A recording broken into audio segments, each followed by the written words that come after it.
But bourbon, on the other hand, has a longer shelf life. And even if you open it, it improves for quite a while. So how long do you think that is? Months, I think. Months. I think months. So do you think people that have open bottles for a year or more are taking a chance? No, I think they not with bourbon. Ours just don't last that long, Jim. Yeah. So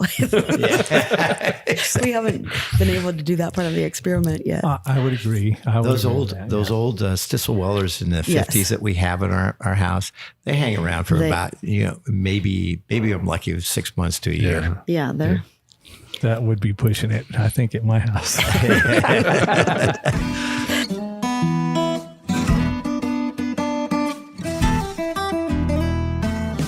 Welcome to another trip down the Bourbon Road with your hosts, Jim and Randy. So grab a glass of your favorite bourbon and kick back.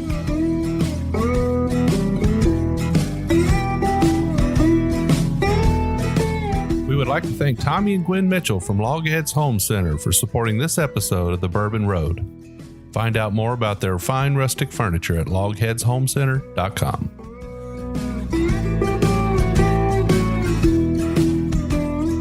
Well, Randy, we had a really great day down at the Sealbach Hotel in Louisville, Kentucky, didn't we? Oh, yeah. The Oak Room was really great and very relaxing to sit around in the chairs and have a little conversation with the Carters. We kind of threw the rule book out the window that day, though, didn't we, Jim? We did. Normally we do first pour, second pour, but there were just pour after pour today. Man.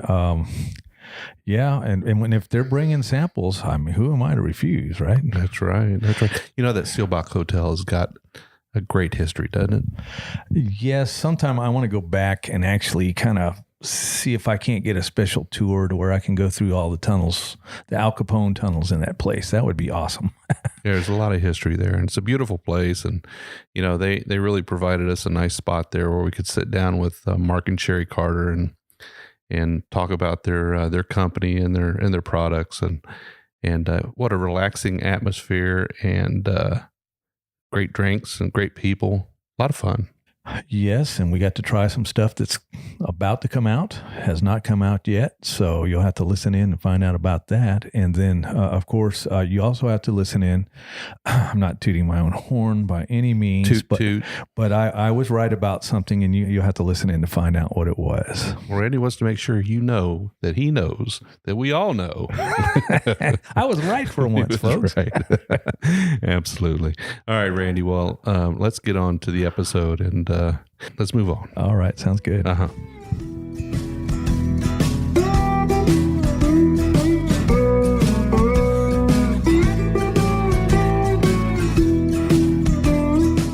Okay, so we are here at the Sealbach Hotel in the Oak Room, and we're here with Mark and Sherri Carter of the Old Carter Whiskey Company, and welcome.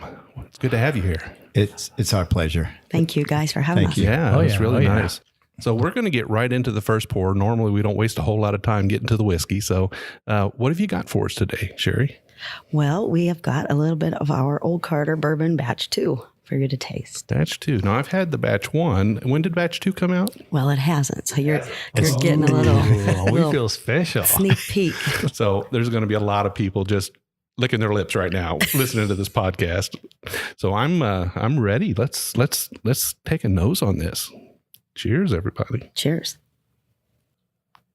I like that. It has a little bit more of a nose than number one, I think. Number one was a little kind of, it was a good nose, but it was a little subtle. This one's a little more pronounced. I would definitely agree with that. I like that. Still a good finish like number one was, though. Yeah. Oh, you're already on the finish. I'm still on the nose. Oh, man. I had to get to it, man.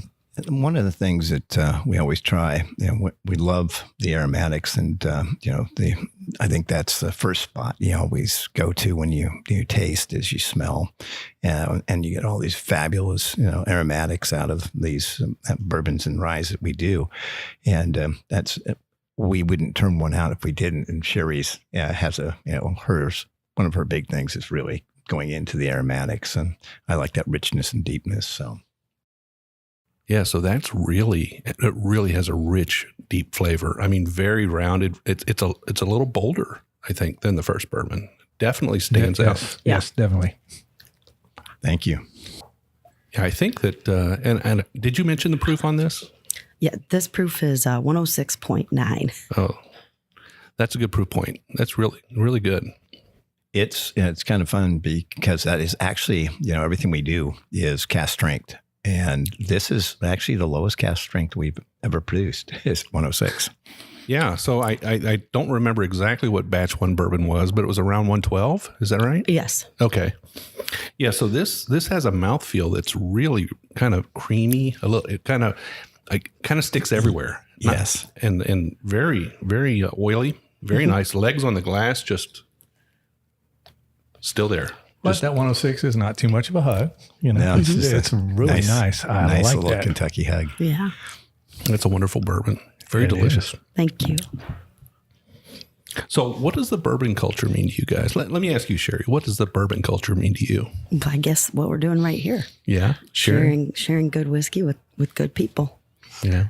And Yeah, it's really fun to actually meet more people all the time that love bourbons, ryes, whiskeys, and we all have that in common. And it's when you get together, it's like just friends getting around a table and talking and sharing an interest. So do you guys have a lot of bourbon nights at your house? sort of. Few. Do you? Yeah, we have our own little bar in the basement, with lots of people's, products on there. We're always tasting everything we can find. It's a very dangerous room. We've dedicated half of our living space to a bar. Don't feel bad. I think there's a lot of people listening to this right now that probably have the same little problem there. So where are you guys from originally? Well, I was actually born in Eureka, California, but my grandmother was from Somerset, Kentucky. Oh, really? So Wow. I have some, bourbon DNA in me. So Somerset. Now, Somerset is down near Lake Cumberland. That is correct. On the eastern end of Lake Cumberland. That is correct. Yeah.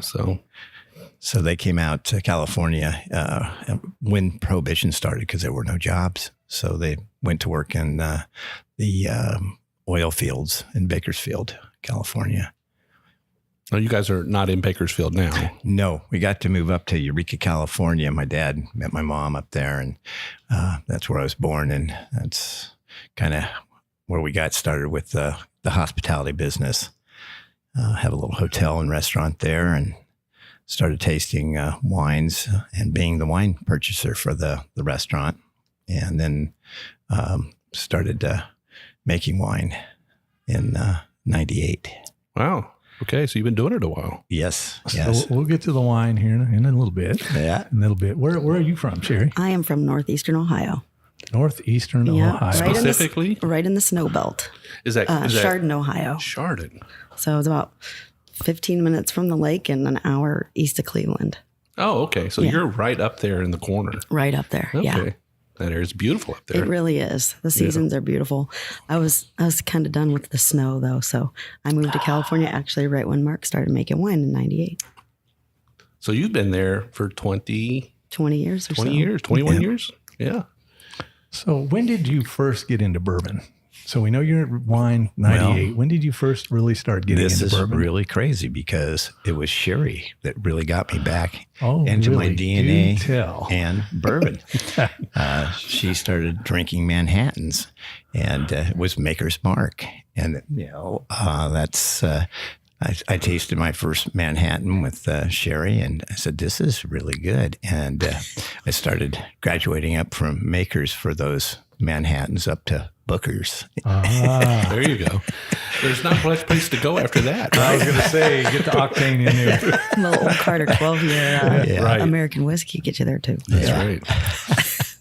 Well, then I guess we should ask you how you first got into bourbon then.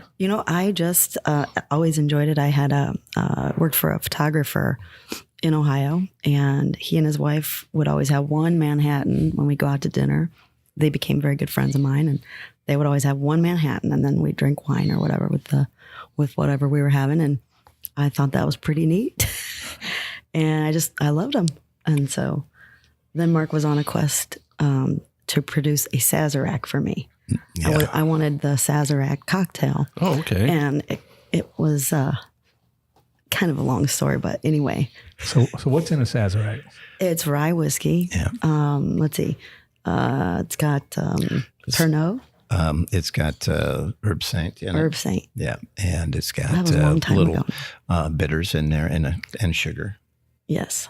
Now I like Boulevardiers Yeah. if I'm doing a rye drink. Now that's with Campari or I like it with Aperol. Aperol. Yeah. Okay. I'm kind of an old fashioned guy. I mean, I'm old fashioned, but I like to drink old fashioned. So I like old fashions too. So Yeah. it was kind of when we really started coming out to Kentucky. I started doing more old fashions instead of Manhattans. So well, somewhere along the way, you moved from cocktails to drinking straight bourbon. Yes. And how did that go? How did that go? Well, you say you have a collection. We do have quite the collection. What are you drinking when you're not drinking Old Carter? Anything that's new. yeah. We don't We'll see have. something on a back bar and we'll say, well, we got to try that. We haven't tried that yet. you Yeah, know? we really do okay. try to taste everything out there that we haven't had. Yeah. At least taste it once. So you'll try them at the bar, and then you'll say, "Yeah, that was really good. We need a bottle of that for home." Yes. Exactly. Yes. Well, And see, we're- our problem is that happens every time we get one. And you can only afford so many bottles. So. Well, at least we can write it off as research. You A know? lot of research. R&D. That's A right. lot of research. That's what I keep telling Randy. I think this is tax deductible, right? Yeah, this is research. Yeah. It's part of your show that you have to have I these. know, and I don't think the IRS listens to podcasts. Do they? No. Probably not this one. So, do you guys have like a daily drinker? You know, something that obviously you guys have Old Carter around, but when you're not drinking Old Carter, what's your daily drink? Well, we have a little stash of, we do a lot of sampling of our own barrels. Sure. And so we end up with all of these 200 ml half empty samples. So I start blending those together. He goes into the and unit. I have maybe a one bottle instead of a single barrel. We have single bottles of just certain batches that we put up, and we'll drink those because we're not going to sell them or anything. We'll just enjoy them. and they're very good. So we have the unicorn collection, I guess. I guess don't that's know. great. That would be amazing to have that problem, to be able to just go pull from a library of barrels. So that's pretty awesome. There's so many great products coming out today, and then so we'll get a bottle and kind of work on, the Old Forester, that whole kind of Prohibition series. And The Whiskey Row series. Whiskey I like, Row is really good right now. So Yeah, all the distilleries are starting to do some really amazing stuff, and there's always something on the shelf out there. Even if you can't find what you would really like to find out there, there's always something great to grab, and there's always some amazing pick or something. So yeah, it's great. So I know we're here to talk about whiskey, but I would like to talk a little bit about Carter Cellars and what you have going on there. Yeah, my love for wine, being the wine buyer for the restaurant 301, my goal when we opened up the restaurant was to have a Grand Award restaurant from Wine Spectator, which is basically has 88 Grand Awards wine restaurants in the world, and we're one of them today. But when we started, it took us about 15 years to build a list that was big enough and deep enough and broad enough to actually get the award, which we got in 98. That was a good year. In 98, we also made our first wine. After a while buying everybody's wine, you eventually want to make your own wine. So I had a really great guy, Nils Vinge. He was the first guy to get the perfect score from Robert Parker in America for the Groth 85 Reserve. And Nils, I became friends with Nils when that wine came out in 87. And from 87 all the way to 98, I every year would ask him to make wine for me. And eventually he caved and actually said he'd make wine for me. And so that year he asked me this one question. I thought, I didn't know much about winemaking at the time. He says, now where are the grapes coming from, Mark? And I said, grapes? I thought you provided the grapes. He says, no, Mark, it doesn't work like that. You go find some grapes. You come back with the grapes. Then I'll make wine out of that. I go, oh, geez, I got to go find some grapes now. It took me 10 years to convince him to make wine for me. Hope it doesn't take 10 years to make wine or find a grape contract. So I got really lucky that year.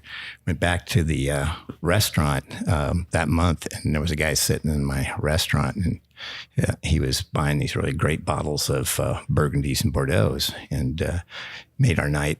Small little restaurant, 30-seat restaurant we've got, and went over because our dining room manager said Fred at table 5's made our night, and I said, well, I probably should go see Fred. So I went over and said hello, and he says, oh my God, this is an amazing wine list. I said, well, thank you. I'm really working on getting this grand award from Wine Spectator. And he says, you have my wine on this list. And I said, well, which wine's yours? And he says, well, it's the Colgan Schrader wine.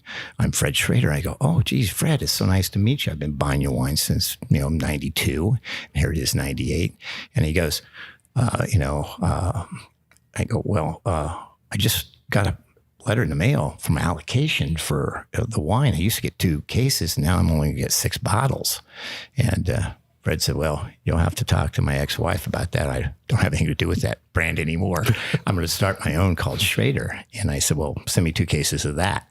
And so he took a liking to me. And I said, well, how's the wine? He says, pretty good. Why don't you get a glass? So I get a glass, and I started drinking with Fred till about 4 a.m. And he finally says, you ever think about making wine, Mark? I said, yeah, I got Nils. He said he'd make some wine for me this year. And I only have one problem. I don't have any grapes. And Fred says to me, well, I have some grapes that my winemaker doesn't want to use. You can have my contract. Wow. So he put me in business. Now, Fred went on to make the most 100-point wines of any vintner in Napa. And before he sold the brand to Constellation. Wow. And we've been friends ever since. But Wow, what a great story. crazy. Yeah. Well, what are the similarities of starting making wine and then starting bourbon and whiskey? Well, I think it's about palate. It's about, enjoying flavors. And, with wine, I love wine, and you get to make it one day a year. And so it's everything has to be just perfect to make wine. Bourbon, we get to make every day. We can make it, instead of the one day a year. The only problem, you have to wait about 3 times as long to, have bourbon. Wines every 18 months. Both the wine and the bourbon, a lot of it depends on the barrel, and that's the real similarity. Wow. Yeah. It was kind of cute, actually, when we first started the former brand. Mark looked at me one day and he said, damn, the only thing that takes longer than making red wine is bourbon. I said, you're just figuring this out now? Yeah. So It was pretty funny. What caused you to make that transition? I mean, what event happened that took you guys down the bourbon road? I hate to say that, the bourbon road. It's great. The bourbon road is a journey. Yeah, what took you down that road? I love it. I'm going to have Sherri actually tell this part of it, I think. Let's see. Well, it was one fateful night in Austin, Texas. It all begins in Texas. It sure does. And so we had just got the winery. So we had the winery up and running, and Mark was looking for people to make wine there. We're licensed for a whole bunch more than we actually make. And so we had room to grow. And we were at a conference in Austin, and a friend of ours was there. It was a hospitality conference, and he was interested in producing some wine, but was looking for something very inexpensive. And we were already making premium wines. So Mark said, we could do that, but there's something a little more intriguing than this inexpensive bottle that I think your family had something to do with back before Prohibition. And so that was basically how we got into the bourbon business. And this person you were talking to? I think you might know him. Yeah. So actually, Chuck Dedman was my contemporary in running the inn that I had. We're roughly the same size inn, restaurant, bar, the whole thing. And we were on a board together many years ago in the 90s, and went to Kentucky here, went to the Beaumont Inn, and had a conference there. And Chuck told me a story that they used to have tobacco, and they used to also have a distillery. And that really kind of interested me, that whole story. And so after we bought the winery in 2006, we were looking for custom crush clients. And so I went to all my friends that had inns and said, hey, I can make a little wine for you. But I didn't think they wanted just a red and white wine buy the glass program, I thought they might want to make a, really top, ultra premium wine. Sure. And so that's when, we said, well, I think we should probably bring your brand back. And Sherri can make the labels, and I got a guy at the winery can do the actual the compliance, and I've got a little bit of money, and you're right here, and I think it's going to work out just great. So that's kind of how the Kentucky Owl was born. Yes. Oh, that's interesting. And you made the labels. Yes. So you have a background in. I'm an artist. I'm a designer. You're an artist designer. Mm-hmm. Wow, that's interesting. We So did all of our stuff too. Yeah. oh, that's amazing. Those are beautiful labels. Thank you. Yeah, great job. So have you always been a graphic designer, or is there other art that you're involved in? Or I'm a painter. you're a painter as well? The horse on these labels is actually a woodcut that I did when I first moved to California. It's the first piece of art I ever bought from Sherri, in fact. I was really drawn to this horse, this woodcut she did. That was a fortuitous purchase. I know. Who would have thought, huh? I know. I met Sherri at table 5 too after Fred. It's a good table. So if you ever come to the hotel in Eureka, California, come see us and have a little drink Table at 5. Table 5. Yeah. Table 5. Just be ready to have a life-changing experience. Oh yeah. So you guys, the Kentucky Owl brand has moved on, Yes. and Dixon's still involved at some point with that. And I'm assuming you guys are all still grand friends and Yeah. and get together once in a while, or yeah. Yep. So Love to often have do a you drink with them all. How often do you get to the Beaumont Inn? Well, this last year has been really very busy for us We've been- with the new brand, yeah. So we've been running around pretty hectic. But I can imagine. we reached out on May 21st because we're both born on the same day. So we shared the birthday of, Now that's interesting. Yeah. So how did you figure that out?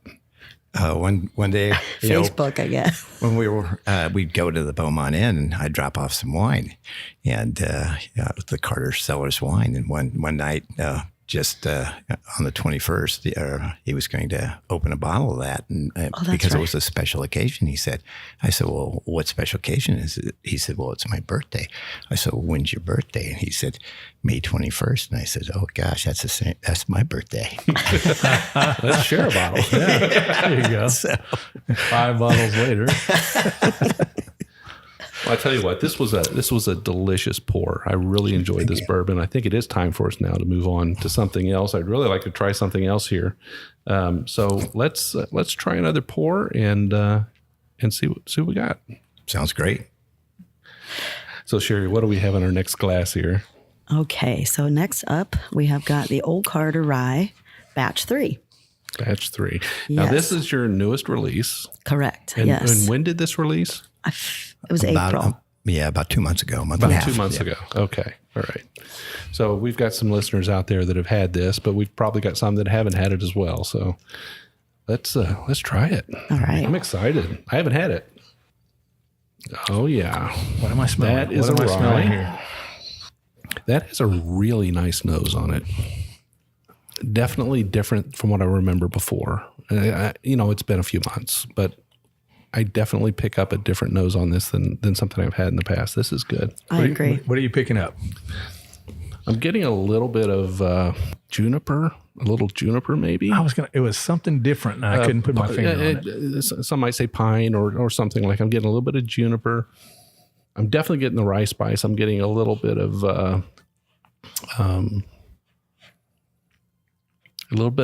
citrus. Mm-hmm. I even get kind of a woodsy, like cedary. Cedar. That's it. That's it. Cedar. Yeah. And I don't get it until it turns the corner. You know what I mean? When you Little first smoke- taste it and it turns the smoke corner. cedar plank. Yeah. Yeah. Yep. A lot of times. That's what it is. See, it takes somebody else just to let you know what you're smelling. And you're afraid to say anything. 'Cause I don't want to look stupid. Oh, but cheers. Man, yeah, Cheers. And that I was do good. get the citrus as well. I get that orange, kind of an orange peel. Exactly. The zest. Oh my goodness, the palate on that. What a flavor explosion. That is really good. I definitely get the citrus on the palate. The cedar plank. Yeah. I mean, I get the I don't know what you call them. I don't know about the plank part. No, Carter. I just threw that in. Yeah, They use that, sometimes when they're smoking things in the oven. They're like cedar plank salmon, right? Yeah. Yeah, is somebody getting hungry? But if somebody puts lemon or zest or orange zest on I top get of like that, a woodsy. Now, Like when you a- go back to the nose after taking a sip, a little more citrus on there. A lot of cinnamon too, Yeah, it definitely has spice. That is like the other Old Carter whiskeys, very mouth coating, very creamy, very oily. That's absolutely delicious. That is a good rye whiskey. Thank you. that is. We really strive to produce that Another, mouthfeel as well. and they are 95%. These are 95% rye, all of them. Wow. that we Okay. have, I've never so had a 95% rye. So this is my real high. first. Yeah. But for it to be this hot, it's really kind of smooth. Yeah, Yeah, this that is doesn't That have- creamy he was talking about there. Yeah. this is 116.2. yeah. That's supposed to be pretty hot, and it didn't seem that much to me. I don't know. So the amounts of each one of the bottles that we did, they're small batches. They went down a little bit over last year. We didn't have quite as much. For how many bottles do we have? Batch 3 has 1,009 bottles in it in that release. And last year's 2 ryes were 1,269 and 1,289 respectively for So batches this was 1 a and little 2. bit smaller than your rise of last year. Yes, Okay. And there was no just no by increase, accident. no increase in price, and I think they were even a little higher in alcohol a little bit too. Now, what is suggested retail price on rye number 3? Do you? Oh, You know, 179. I think it's 179. 179. Yeah. Okay. So your products, in particular, since we're talking about the rye right now, these are typically going to be considered a premium bottle. Yes. Something you might find either on the top shelf or certainly on the back shelf of a liquor store or at a restaurant. Is that correct? That's what we've found. Yeah. Yeah. Except at the liquor barn and Well, that was funny. They left out 10, so I think they thought it was $17.95, and so it was way down low. And we came in, and So did you buy them? oh, no, it was we completely. almost got them it was, actually, but It was completely ridiculous. We had stopped in. We were on our way to Bourbon Classic to pick up pour spouts, and we were rushing from Lexington over here, and we needed the pour spouts, and so we stopped. And I guess I can say what the store was. I guess. Yeah. But it was a liquor barn over in Middletown. Is it Middletown? Middletown. Yeah. Middletown. yeah. And it was Shopped so there many a cute. time. It was so cute. So I went in and got our pour spouts and some salami because we hadn't eaten breakfast that day either. And I'm walking back towards the front of the store, and a gentleman passes me by and said, "Have you found everything okay?" And I said, "I have, thank you. But I do have a question. Do you have Old Carter?" And he said, "Well, it's funny you should ask me that because I'm on my way right now with the price tag for it." And he said, it had gotten into the wrong spot somehow. And he said, "We just discovered it and we've got 9 bottles of it." And so I said, "Oh, well, heck." I said, "Well, what are you charging for it?" And he said, $179 or something. And I said, "Great." I said, he's like, "I'm going right back there now to put the tag on." And I find Mark and I said, "Come on, we're going to go see where it's at." Headed up in the nice, behind the glass case. And I said, "Well, that looks very nice." And he said, "Well, thank you."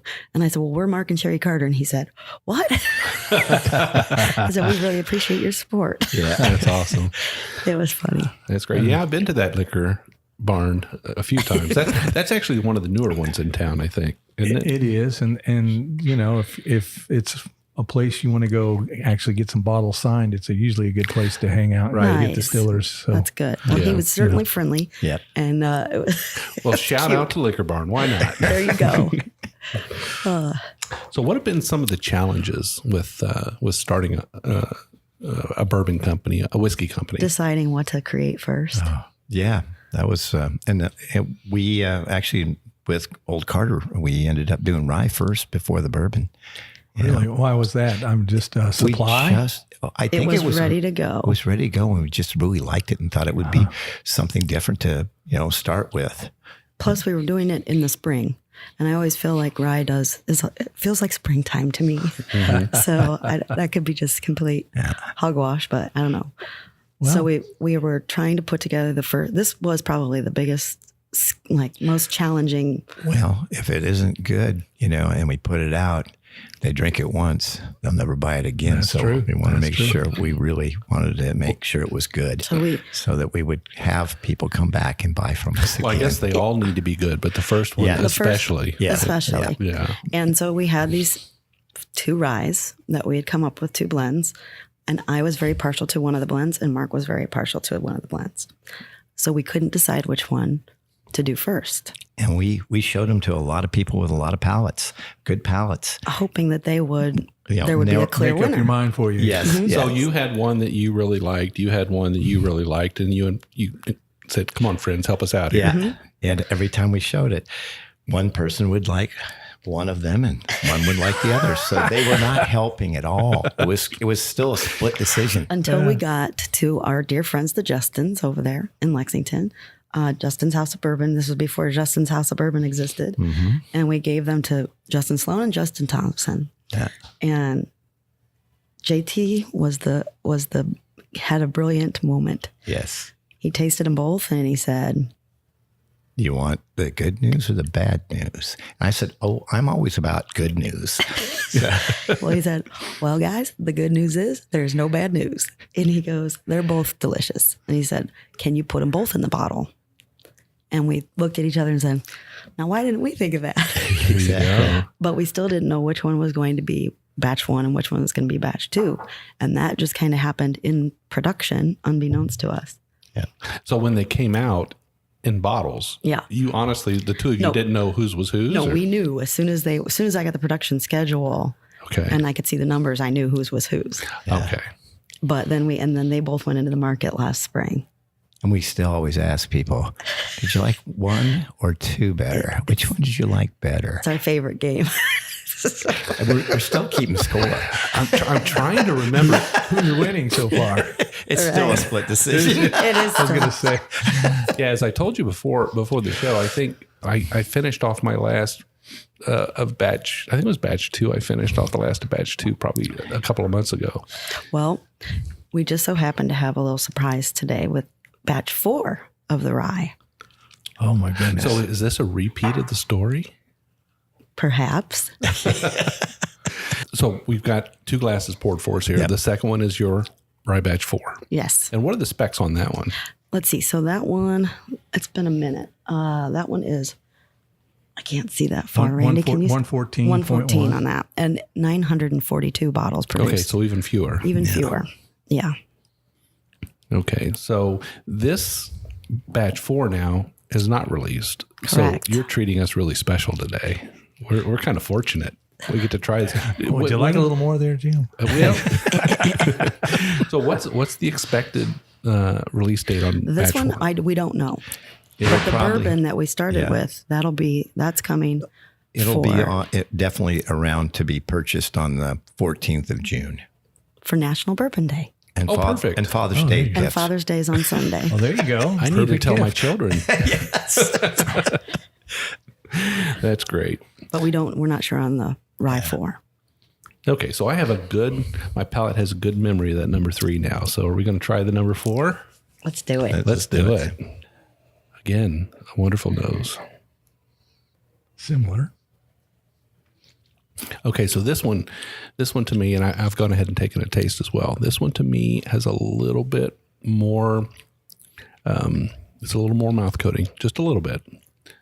But I'm not getting as much of the citrus on this one. But I'm almost getting like a little clove. Almost like a clove on this one as it rounds the corner there. A little clove. Yeah, actually, somebody else, when we were tasting these yesterday, they got the clove also. Pick that up. A little more pepper, a little less. I said juniper the a little last more time. pepper. You said cedar, evergreen, whatever. Yeah, a little less on this one. This one's a little more rounded. I'm going to have to go back and try the other one. I don't want to compare just yet. We're going to have to go bounce back and So forth. we're not going to have to vote, are we? Of course you are. We're not going to have to vote and make one of y'all. Well, it's a matter of personal preference. It's completely personal And preference. it always is, and we find that with all of the products we do, even with the wine people, you do a lineup of 6 wines of the same vintage, and it's never unanimous never unanimous. which one they like. But that first impression, the first one you try, how much of that carries over into second, third, fourth, fifth? Right. Yeah. And we're not really taking water in between. So And I like to do that. I like to try to cleanse it the best I can. Yeah. Before I do the next one. Pure palate each time. So this one, to me, number 4, has a little more oaken leather. I'm going to go back to number 3 now. I'm going to bounce back and forth between the two. Definitely got more spice with 4 for me. So number 3 is a lot more aromatic. It's a little more up front. I get it a little more up front. It's kind of a Bouquet up front. yeah. I think so. I do get, I'd say a little more wood, on 3. You get that when you I feel like it's got a sweeter note. a little sweeter note. If I had to say one was more sweet and one was more savory. I'm going to make a prediction right now. Jim's going to go with 4, and I'm going to go with 3. I can almost see this happening right It's a tough call. It is because a they're- tough call. Yeah, they're it both is. delicious. Then no one will get mad. Yeah, Yeah. I can almost see this happening. I can, that's good. So I would tend to lean towards number 4 personally. and I would turn to lean towards number 3 personally. Yeah. So there you go. and which one's number 4? Is that you? Sherry's 4, I'm 3. Oh, very good job. Thank you. Now, Mark, I would have thought that number 1 had kind of a bold up front, really Yeah. got to you quick, and then it kind of had that juniper that transitioned a little bit into some citrus, and this one's a little more rounded here. It's not quite in your face. I don't know. Yeah, That would be. that really is. I'm usually a little bit more in your face, I guess. Yeah. Okay. But, He definitely is. but Yeah. it seems like the finish on 4 lasted a little longer for me. I don't know why. Yeah, I'm going to keep sipping on number 4. I'm going to go back to number 3. I'm going to keep revisiting these because they're both absolutely delicious, guys. thank you. Congratulations. Thank I mean, really good. Thank you. Really Thank good. And are your wines the same way? Exactly. Yeah. And so they're all different and they're all unique. And that's what we try to bring is that each, item we do should have its own personality. Absolutely. And, we do a lot of vineyard designate wines, so they're coming from a specific location, and we want those locations to really shine through. And I think that's what we. Yeah, we don't even manipulate the wine very much. A lot, people went to Davis. They would always try to get these perfect numbers by acidifying and, to make it more like almost a French wine. We let the vineyard show really important. It's to us, that's, if you can kind of tell the difference a little bit, it has its personality. And that's exactly what we do with this, with this the too. whiskeys. I feel like we're never going to make the same thing twice, and they may be similar, but they're different. And that's what we enjoy doing because it's a lot of fun. It's a lot of hard work and a lot of sleepless nights leading up to solidifying the blends. More sleepless on this side of the room than that side of the room. Yeah. I don't stop until whatever I'm doing next it's like, nope, I keep going back to something that I know. Well, they and y'all did very well.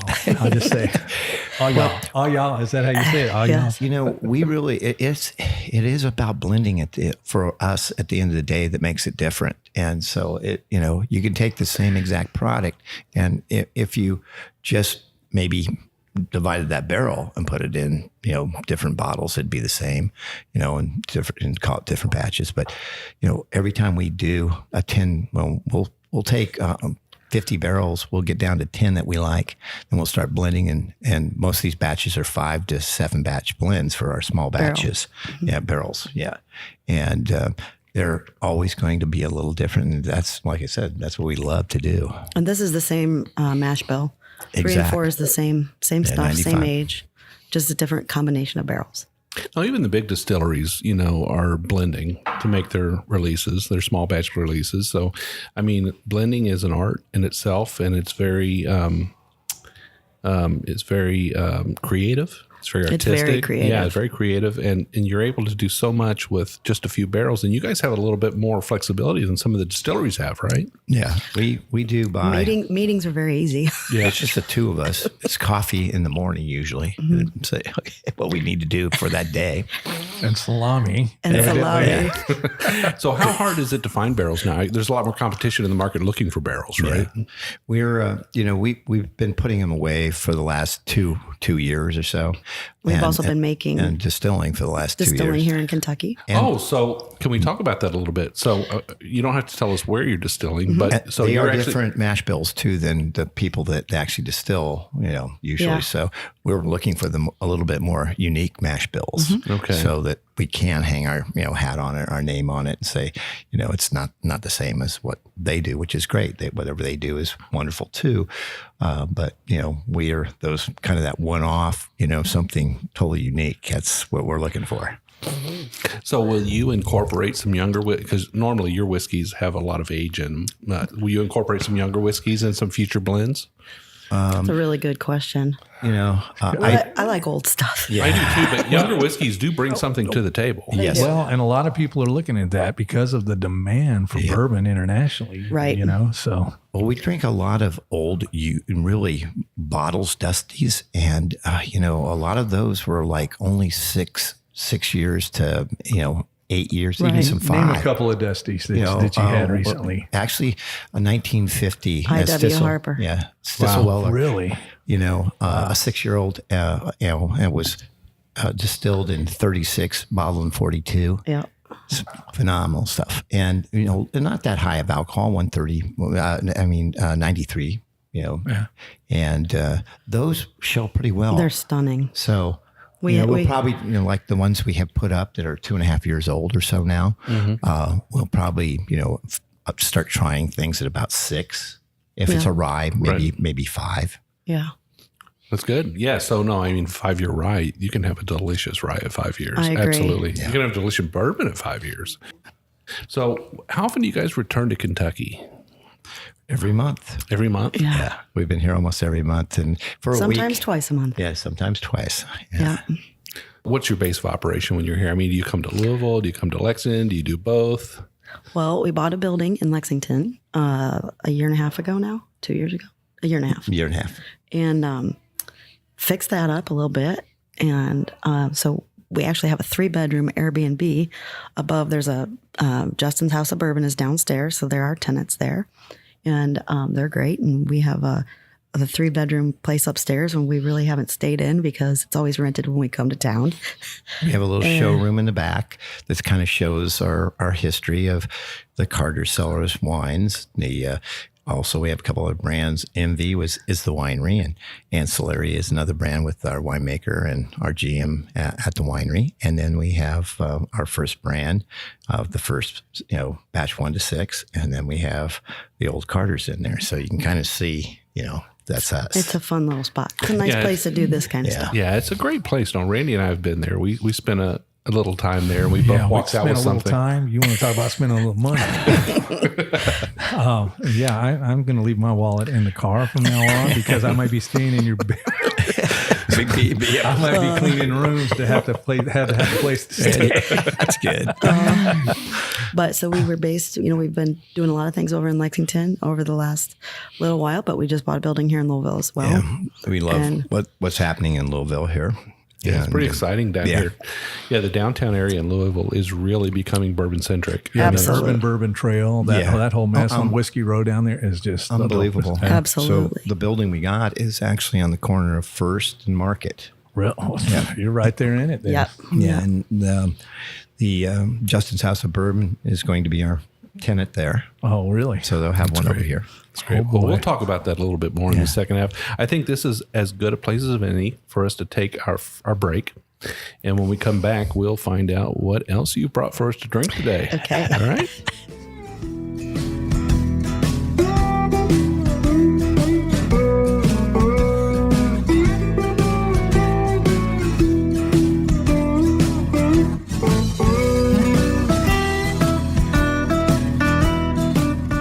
I'd like to thank Tommy and Gwen Mitchell from Logheads Home Center for supporting this episode of The Bourbon Road.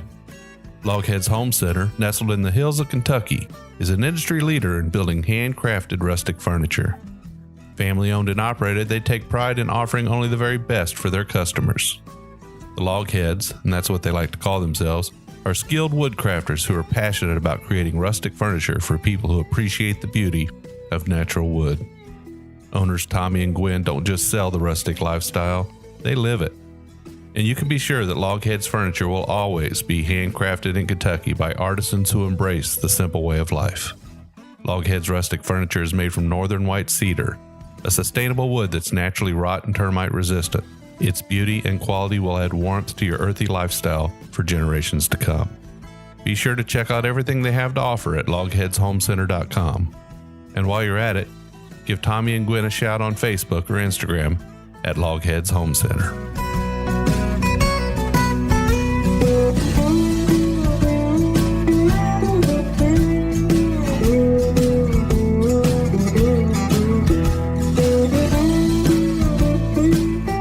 Back in the Oak Room at the Seelbach Hotel with Mark and Sherri Carter.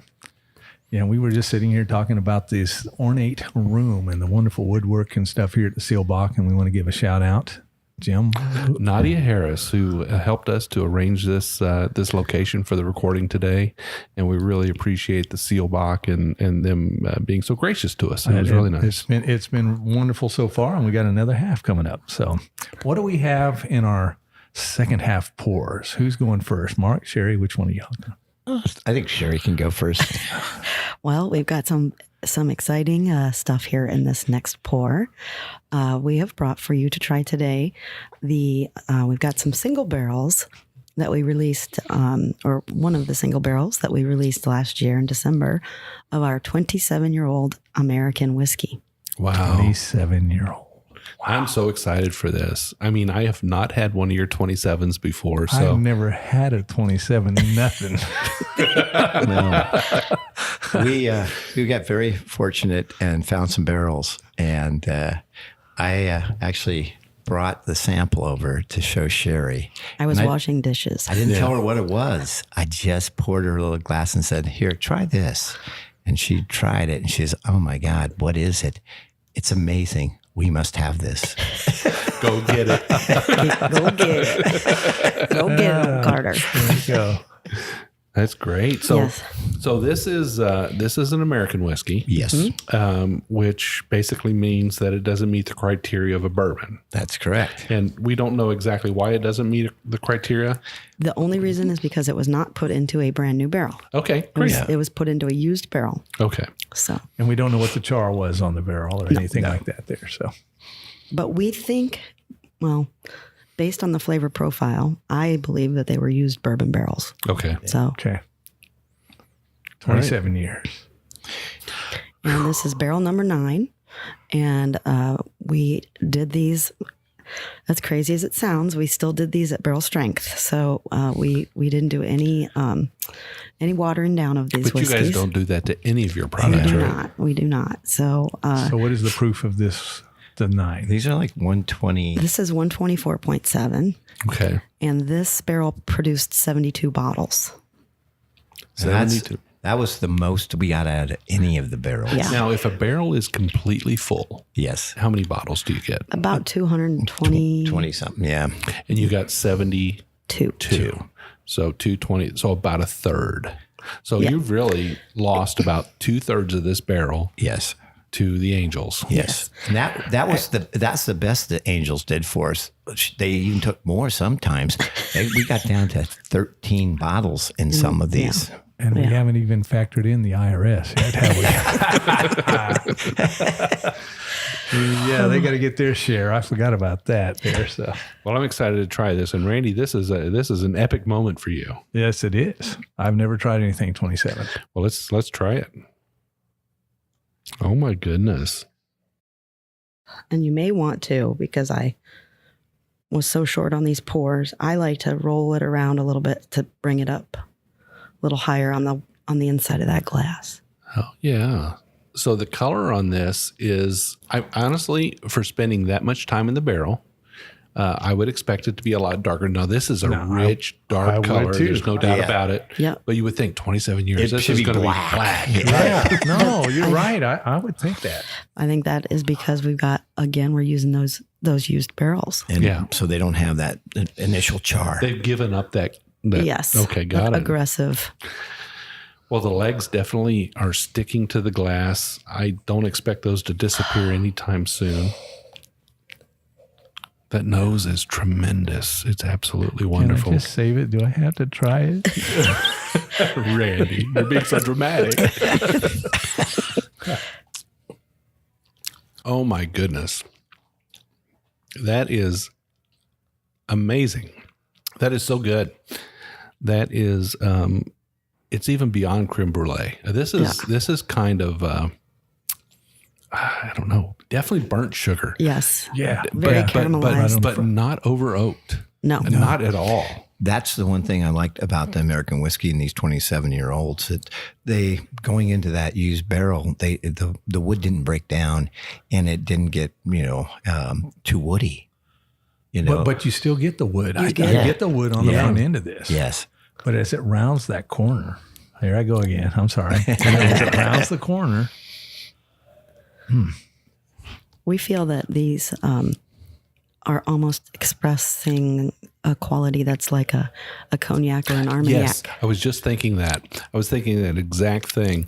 This reminds me of a very fine after dinner drink, a cognac, or an Armagnac, and it's just absolutely.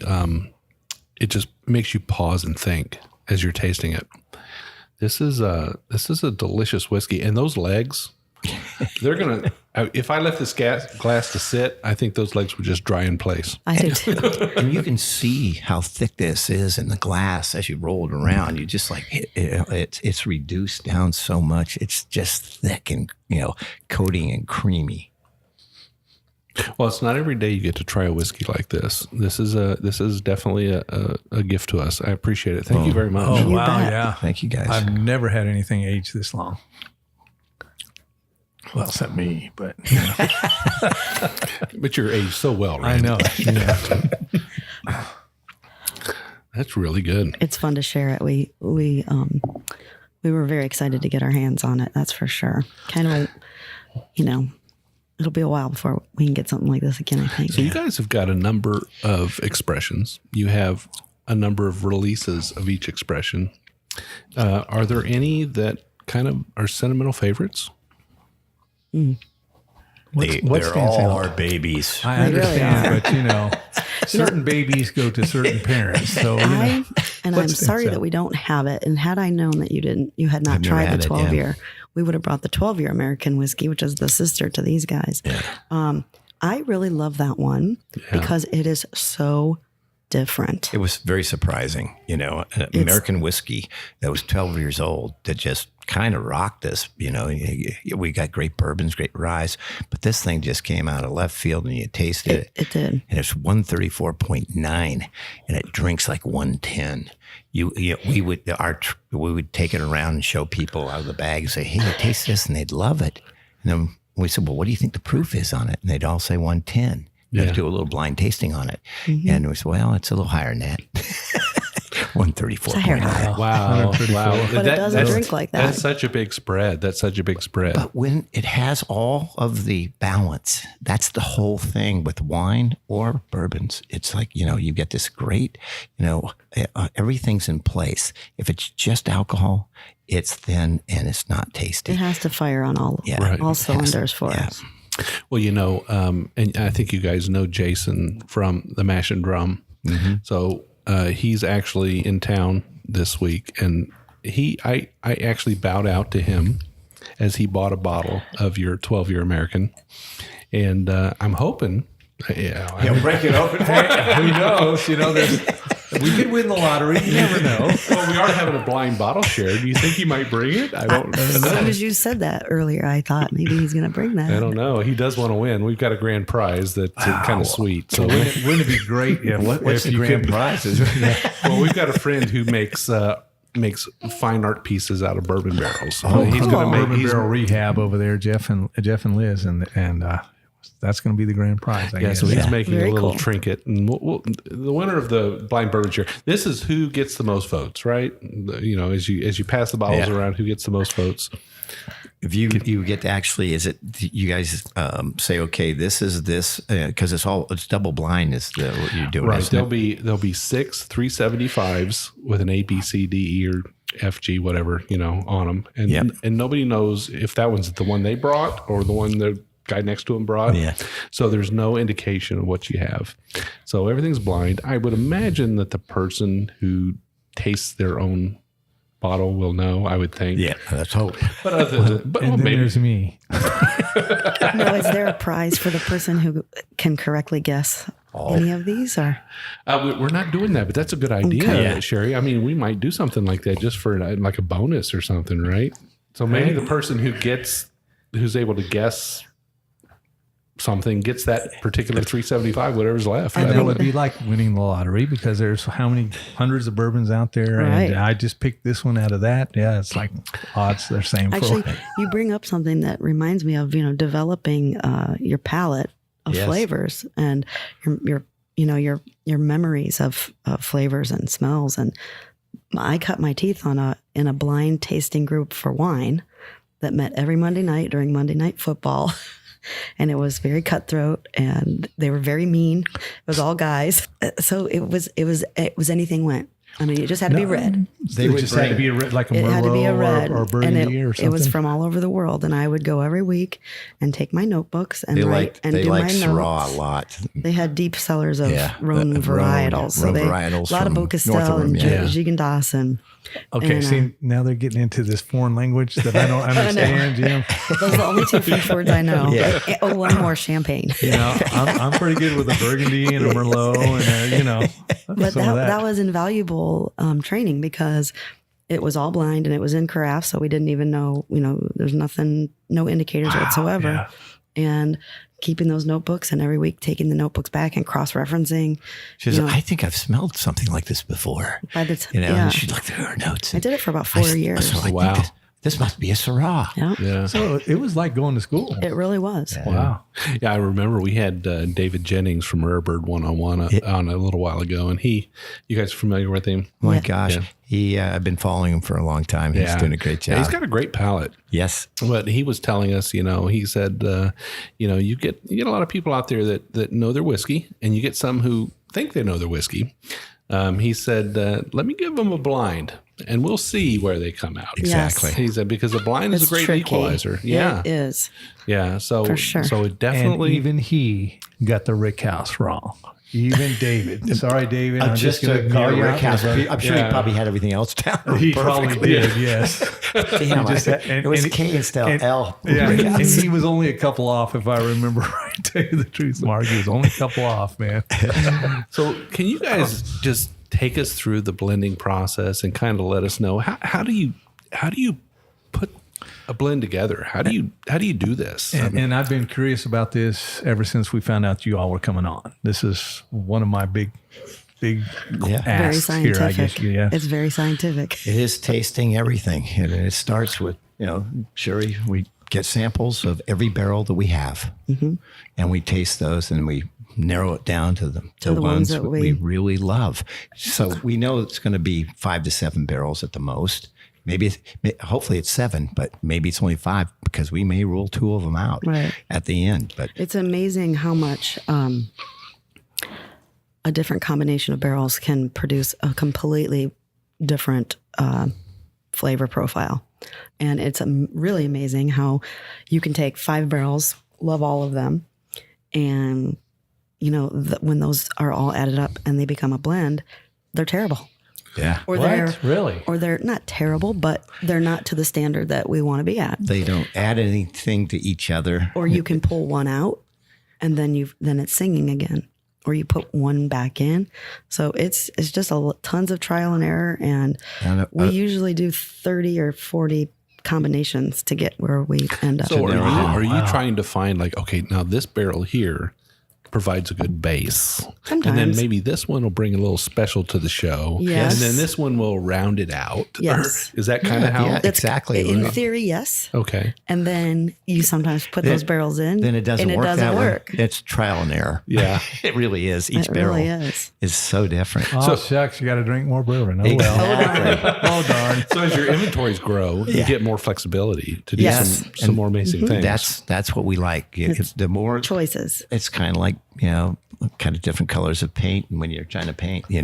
it's, the more you have, the more chances you can pull off something really nice. It's fun. So I'm curious. I'm back to the 3 and 4 on the rise here. Who has the better palate? Who gets to choose this stuff? Is it both of you all in combination? We are and it doesn't different. work until both of us are agreed? If or you ask what? Sherry who has, she'll say her. If you ask me, I'll say me.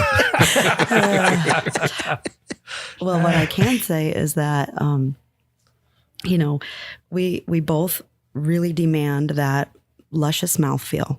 We want it to be robust. We want it to be, this very, very lush experience. So, like, I feel like for viscosity and for weight and for overall like level of flavor, we're very similar. We have the ideas are very much the same, but then as far as flavors go, we do tend to like. It's great because both of us have something I think we bring to when we do blend. You like it out front. She likes that mid right there. Yeah, and when we do something together, it's usually pretty unique and wonderful. I love this bourbon batch too that's going to be coming out because I feel like it is kind of the best of both worlds, and I like aromatics and I like that richness and deepness. And, So you guys kind of both agree on the blends, but you're like, I prefer this and I prefer this, but they're both really good. There is that time when we really come together on stuff, and it's like, oh yeah, we both, and we know it's perfect to us when it starts raising the Mark hair. gets the chill bumps. Yeah, when So the chill factor is what decides. Yeah, Okay. a little bit on the Absolutely. back of my neck or back of my arm. I go, it's the same way with wine. When I get that, I go, yeah, that's singing. That's truly singing to me. Yes. It's like a great music. So how do you guys divide the daily business? I mean, there's a lot to do when you own a whiskey company and a wine company. And There's a lot for Sherry to do. Is what you mean. Sherry does all the work, and I just try to, look pretty. And Mark's a drinking buddy. I'm just really good at taking notes. Yeah, but she does a lot of the work. She does the whole labels, and she's doing more and more all the time, like keeping inventories. And We do what we have. we do it all together. We do. And it wouldn't be any fun if we did it separately. So so how do inventories work? So you guys work with a distributor and you have inventories here in Kentucky. It's not the inventories so Of much. the bottled material. Yeah, it's Yeah. the barrels. Okay, Yes. got We it. got to keep track of the barrels, Yes. and that's when you do the blending too, which is unique. And every barrel that we've just picked has different volumes in it, so it's not like just dumping barrels. So when you guys decide on a blend, then those barrels go to a bottling house, whoever they might be, and they dump those barrels and then they put them in bottles, and then the entire inventory goes to a distributor. correct. Okay. Yeah. All right. With the artwork done by Sherry, I might add. Yes. Which means it's as hard for you guys to get a bottle of Old Carter as it is for us, right? I think it's harder. Yeah. Really? Wow. It's kind of nice though, because then we don't have to say, because they'll call us and want a bottle, and say, well, we don't have any either. yeah. Hey, when you get one, send me one. Hey. Yeah. So when you go into a liquor store, you say, "Wait, I'm Sherry Carter, And I can't even get a bottle of my stuff. Like, no. I think I'll buy these. Well, I think we need to get down to this number 9, don't we? Number 9 and number 6, right? Yes. So We just had the we 9. just had the 9. We just had the 9. Yes. So we need to get to the 6. The then. six. We need is- to get to barrel 6. Yeah, 6 has not been released. This has not been released at all. So this is also a 27-year American whiskey. Correct. And this particular barrel number 6, only had 30 bottles in it. Oh my goodness! Oh my goodness. Yes. Yeah. Really. 30. So this And is you guys kept the price the same. Well, not on the single barrels. For the single barrels are more money Okay. because there's nothing there, and to be a 27, we figured that it should be somewhere around what the other people of their 27, Sure. like a Heaven Hill or something like that would be. No, I mean the bottle, the barrel 9 versus the barrel 6. That'll be the same price. They're the same price. Oh, yes, sorry. Okay. Yeah. So We don't like to confuse and have people upset. Like we usually hold the price for years and stuff. yeah. So we understand that Yeah. the 27-year-old is, in fact, if you look at the label, it's very old Carter. It's Yes. not just old Carter. This is the VOC. VOC, baby. VOC. And what proof is this? This one is, if my eyes are not playing tricks on me, it looks like 129. 129. This one I get a lot more orange on, like that candied This in the nose. This is definitely very candied. Yeah. Very candied. Syrupy. Definitely sweeter than the other one, I think, a little bit. Here I go again. Butterscotch? Yeah, I get it's a got a- Butterscotch. Randy, you nailed it. Nailed it. I mean, Yeah. really. Tons of butterscotch. Absolutely. And I hate butterscotch. If you've ever heard that story, I'll tell you sometime. I'll have to listen for that one. I used to not be a butterscotch fan, but if you're a musician, those butter rum lifesavers, and that's what I'm getting on this right here is that butter rum lifesaver. So I don't know. Cool. That is really good. And if anybody hears anything in the background, we're actually in the Oak Room at the Steelbach Hotel in Louisville, Kentucky. And this is an operating hotel. So there are people walking through, and I think there's a wedding reception in the next room tomorrow, and the bride's been through. And so if you hear anything in the background, so be it. We're here. No one's come over with a glass yet. They haven't asked for a pour, have they? Well, I think Don, the bartender for tomorrow, was over there, and he goes, "Oh, Carter, what? Are you kidding me?" So I'm surprised if he hasn't come over here with a Glencairn yet. It's very polite. So to this point, you guys have released a bourbon and a rye and American whiskey. These are your 3 expressions. Are there any more interesting releases that you have in the future that you're considering? That something We're we can look? considering a few things. Yeah. We, Anything you can talk about? yeah. I since we own the barrels, it's just a matter of when we bottle. And so we have some, 15-year-old bourbons, and we have some 12-year-old Kentucky bourbon.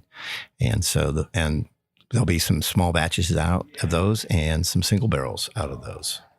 So how many releases do you do a year? Last year was 7.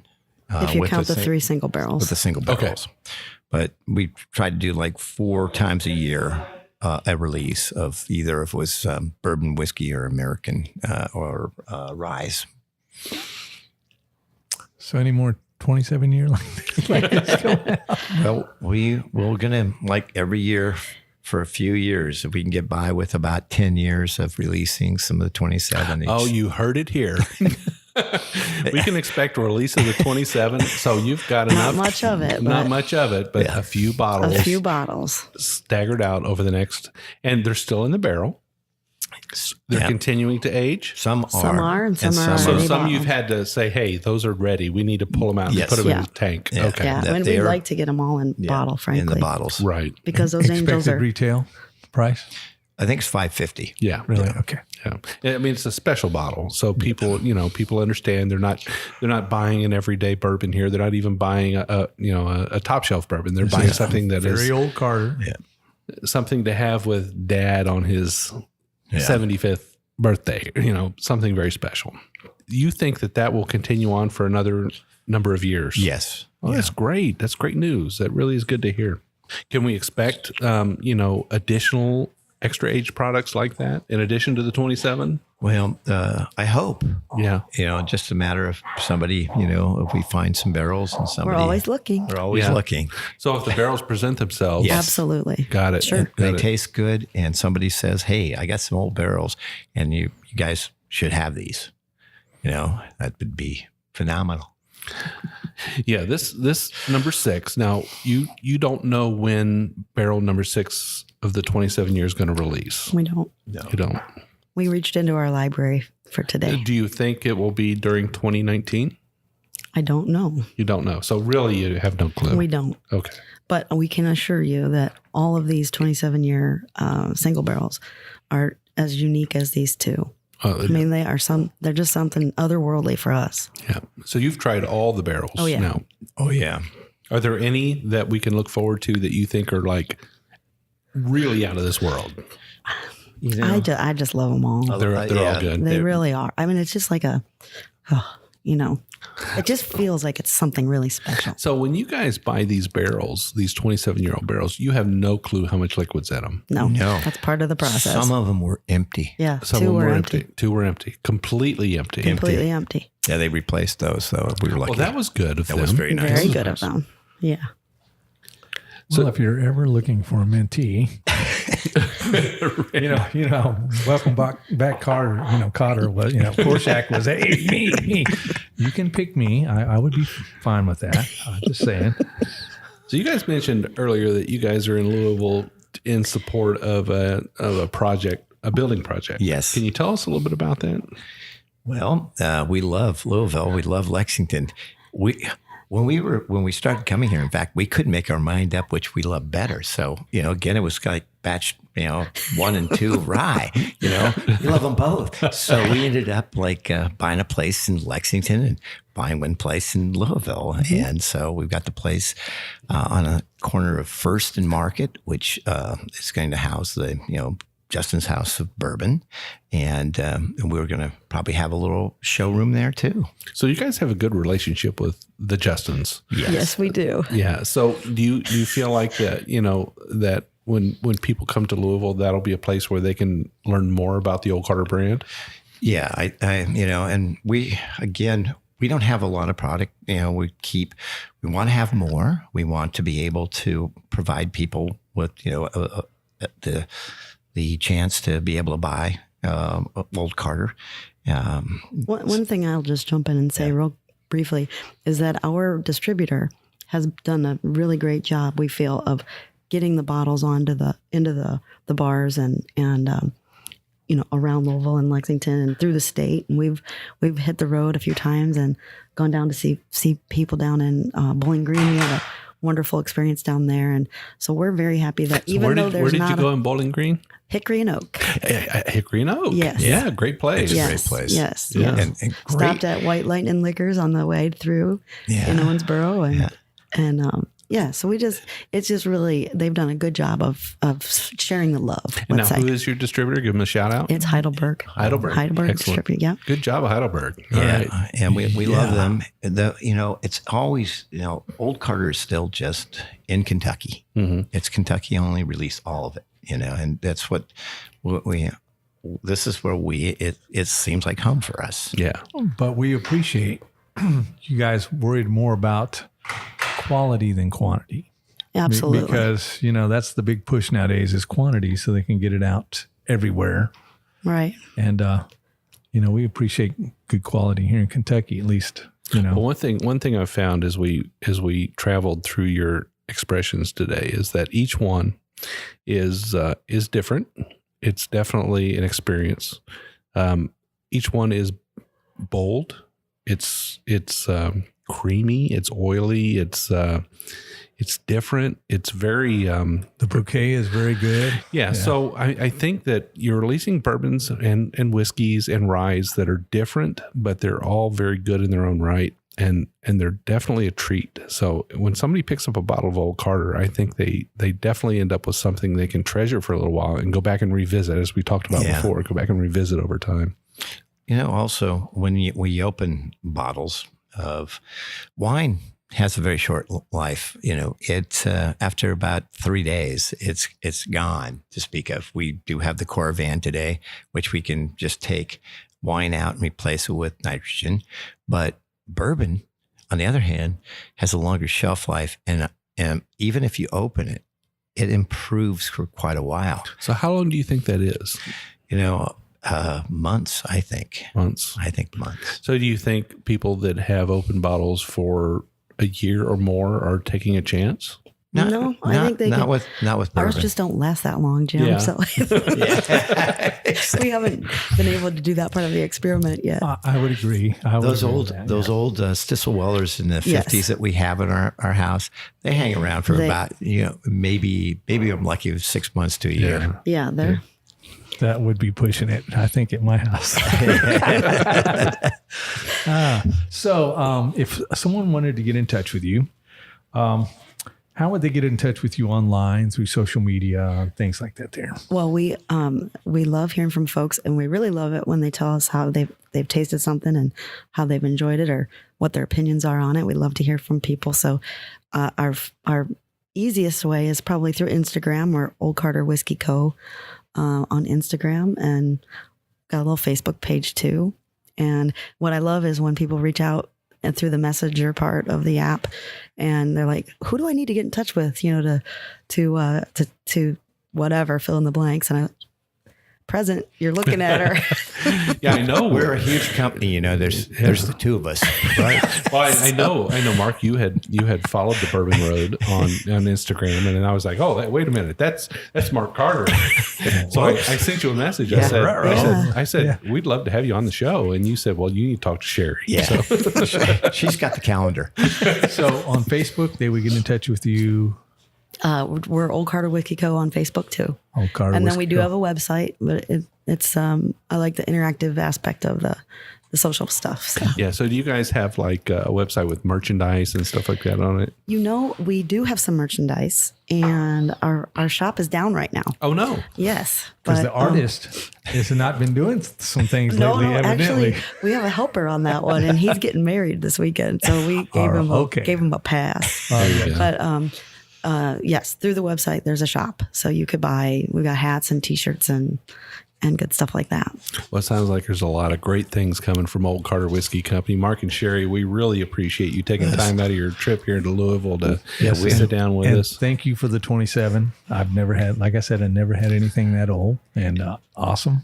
I'd say you made his day, but I think you made his month. I love it. Definitely we a week, We really appreciate you guys taking the time out and meeting with us and having us on. And thank you for all the kind things that you said. And I like the way that you put it, that they are definitely all different. They are. They're wonderful. And we really enjoyed today. Thank you. Thank you. Awesome. Good Thank you. stuff.